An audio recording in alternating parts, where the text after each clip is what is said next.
It usually happens about 5 minutes before the event starts. You're alone, gripping the edges of a sink, and your heart rate begins to climb. Your mouth is dry.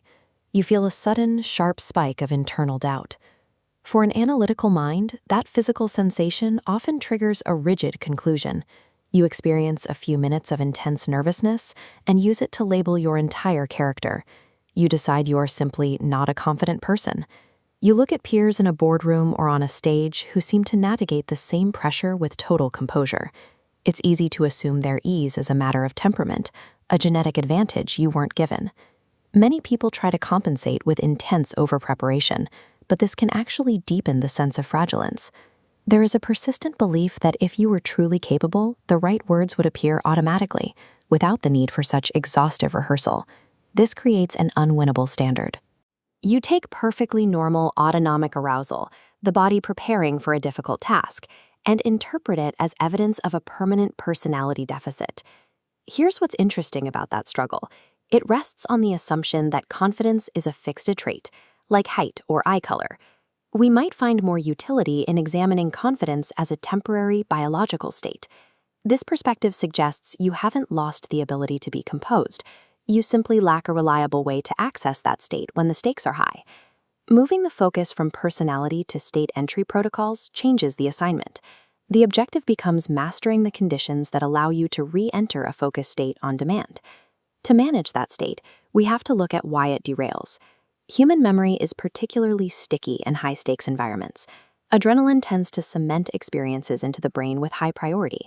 Under pressure, the brain rapidly retrieves past embarrassments or failures. This serves as a biological defense mechanism, instinctively trying to protect you from experiencing that social or professional harm again. Analytical professionals are uniquely vulnerable here.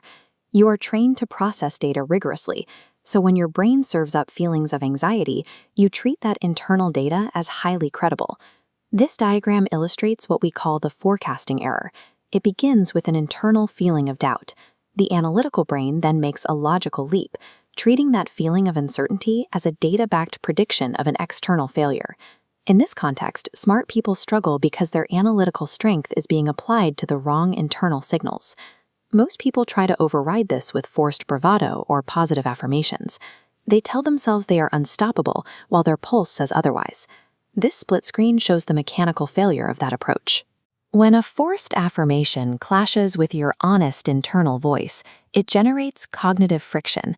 This leads to hyper self-monitoring. By constantly asking, "Do I look confident?" you divert processing power. Bandwidth is consumed maintaining the mask.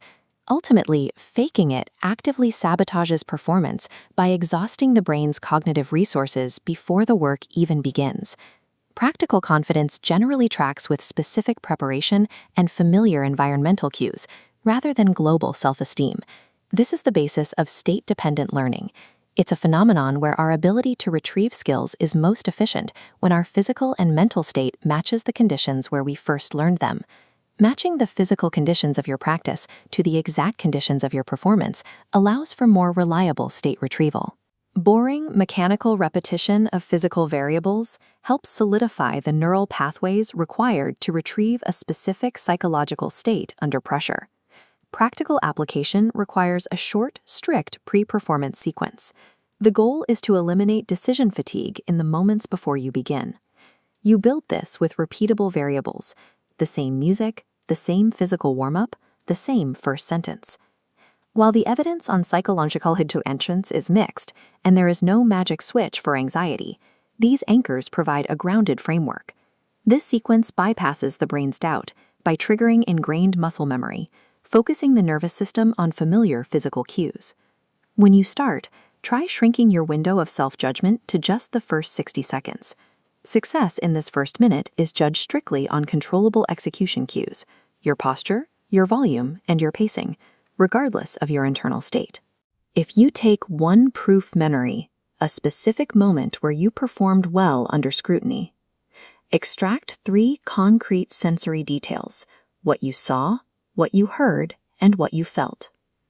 If you take one thing from this, pick one memory where you actually performed well under attention. Write 3 concrete details from it. Before your next big moment, read those details slowly.